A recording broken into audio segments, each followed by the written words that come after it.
How are we doing, KENS 5 Facebook viewers? This is Nate Ryan on the ground here in Oxnard, California for Dallas Cowboys training camp. As you can see behind me here, cool breeze, sun shining, the California coast. Not quite as dry and humid as San Antonio, but feeling pretty good out here. No practice today. Practice begins tomorrow for the players. They are here. They're staying just at the hotel about a block away, but the first practice will be happening tomorrow. The players are going to be without pads for the rest of the week before they put the pads on next Monday, so that's when things will really start to get physical. Right now, though, earlier this morning, a couple players were out here doing some mobility drills. We, members of the media, were over here off to my left for the annual State of the Cowboys press conference. We heard from team owners Jerry Jones and Stephen Jones, as well as head coach Mike McCarthy, entering a pivotal third season as head coach of the Dallas Cowboys. How about this for a stat? The Cowboys have not had back-to-back seasons of playoff berths in 15 years. They haven't won a divisional playoff game since 1995, so no doubt a critical season and a critical camp waiting ahead, and us at KENS 5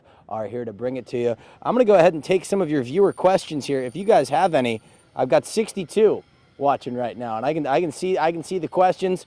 Fire away with anything you've got from Cowboys camp, and I'll do my best to answer it. I feel like Bill Taylor back in the weather lab taking the questions before our weekly 10 p.m. studio show. I know Jeremy Baker was in for him last night.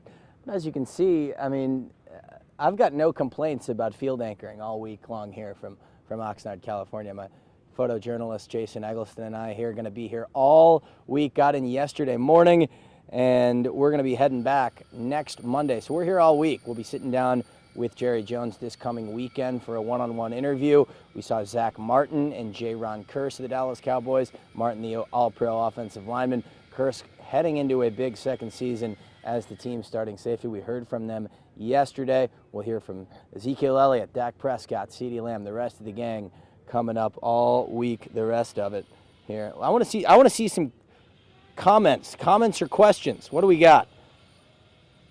How's McCarthy looking physically? McCarthy looks pretty good, actually. He looked like he's well-rested coming in. I actually know Mike McCarthy spent this previous offseason up on Lake Michigan, up in Green Bay, Wisconsin. He still keeps a home in the area after coaching the Packers for all those years, separating himself away from all the rumors. I mean, obviously, how could you not? You're a head coach, and you see every single day in the local media they're printing articles, printing headlines about how his seat is hot. So he's getting away from that, recharging, refocusing. Technically, though, for McCarthy, it's his third camp as member of the Cowboys, but let's go ahead and call it his second, because that first season when he first took the job, he was in that COVID pandemic season, so he didn't really get a chance to really be around his players a whole lot, and that's something that Jerry Jones talked a lot about in his press conference as far as why he brought McCarthy back for a third season, because that upward trajectory, I guess you see in that record, 12-5 a season ago. This was a team that won the NFC East, albeit the NFC East looks a little bit like Northside San Antonio School District here with the talent some of these teams had. But a playoff berth is a playoff berth. However, still looking for that first divisional playoff victory since 1995. Obviously, Aikman and the boys won a Super Bowl that season. So is the Zeke situation real? Ernie Contreras, is the Zeke situation as far as his health? I mean, he's here. He was with the team, coming in to practice yesterday. If anything, though, his touches maybe, I mean, they were going down a little bit towards the end of the last season. That was because of the emergence of Tony Pollard, the rookie, the kid they took out of Memphis about 3-4 years ago. This is a big year for Tony Pollard. He's entering a contract season. Stephen Jones actually talked. I got a chance to ask him a question on Tony Pollard, whether or not his workload will increase, because obviously if his numbers and his stats starts to increase, that means his paycheck is going to start to increase heading into next season. Would it be plausible to have two highly paid running backs on the same roster if Tony Pollard can go out there and have another highly productive season? Especially now, I would expect to see Pollard lining up more on the outside as well, too, because wide receiver is going to be a very hot topic this training camp, because there's just 3 wide receivers on this current roster in training camp who have caught passes from Dak Prescott. You've got guys like Michael Gallup, who's coming off an injury himself, CeeDee Lamb, obviously, probably the unquestioned number one, and then Noah Brown, who's been a rotational guy for the last couple of years. But as far as lining up Tony Pollard, he's kind of a Swiss Army knife out there. We saw him take a couple kickoffs to the house last season, so expect Pollard to line up on the field next to Ezekiel Elliott in the backfields, maybe sometimes spreading him out wide, maybe using him in a utility role of sorts. But that's going to be another question, Ernie, that we're talking about here at Cowboys camp. This latest question is going to be one that Michael Manis, that is a tough one there. How do you pronounce Osa Odigizua? Could use a pronunciation on that. Yeah, that is one that I will even have to do some homework on that. I'll have to check the media guide for the name pronunciation on that. But no, we'll be bringing you live coverage all night long tonight, 6 and 10 p.m.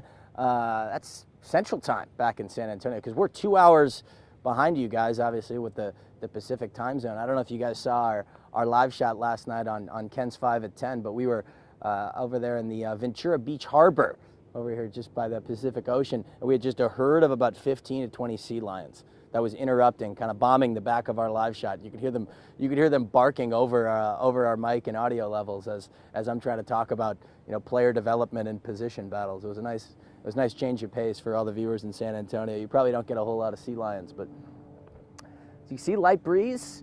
We're not going to see anybody on this field here today because we just had our State of the Cowboys press conference, as we talked about. Jason Eggleston and I here at field level in Oxnard, California.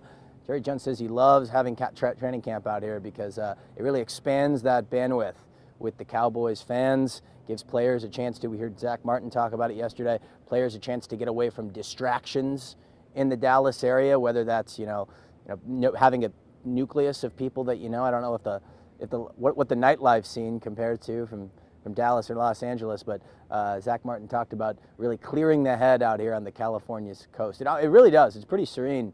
It's got like a very much a retreat kind of feel out here for the Dallas Cowboys. Let's check in on some of our other questions.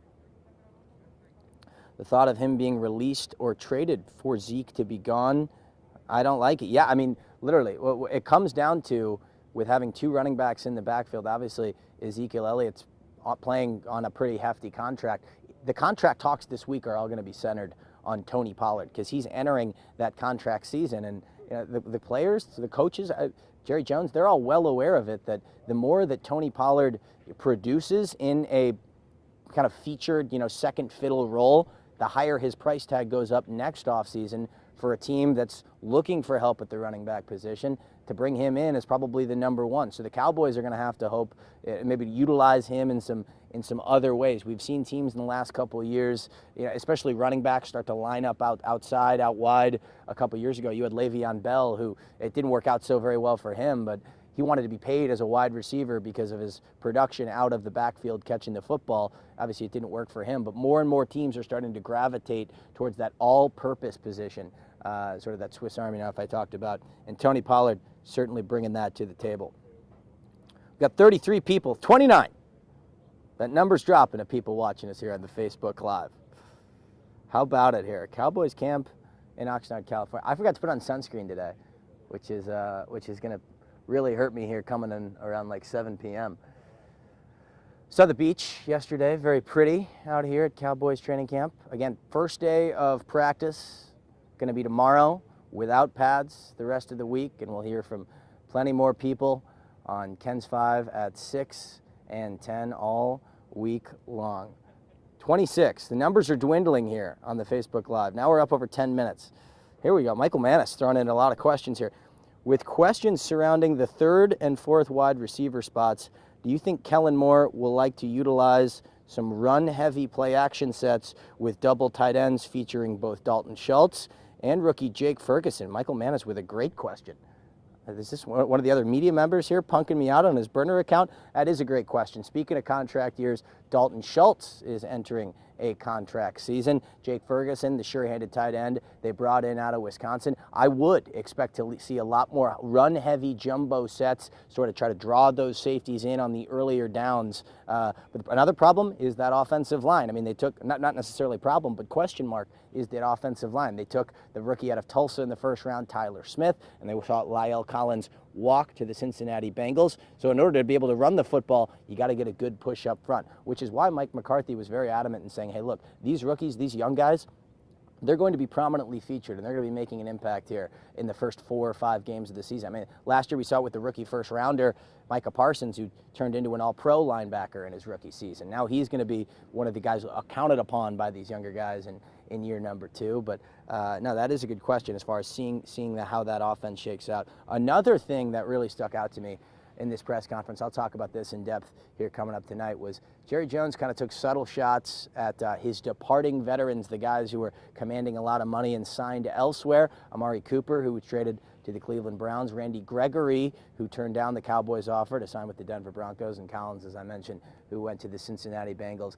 Jerry Jones, he said he prioritized availability over ability. And he literally called out, he said, we had 3 of our top 10 highest paid players last season that we let walk, and that we took into account that the money that we had to weigh, the money that we were going to spend on bringing these guys back that they were commanding, how could we, juxtapose that against using that money to help our team elsewhere? And he said, he didn't say their names, but he said those 3 of those top 10 guys. Jerry Jones just said he didn't think they were worth the money that they were commanding, which is to hear that from the guy who's signing the paychecks is kind of an interesting phenomenon. But 39. Oh, we're going up in the viewers here.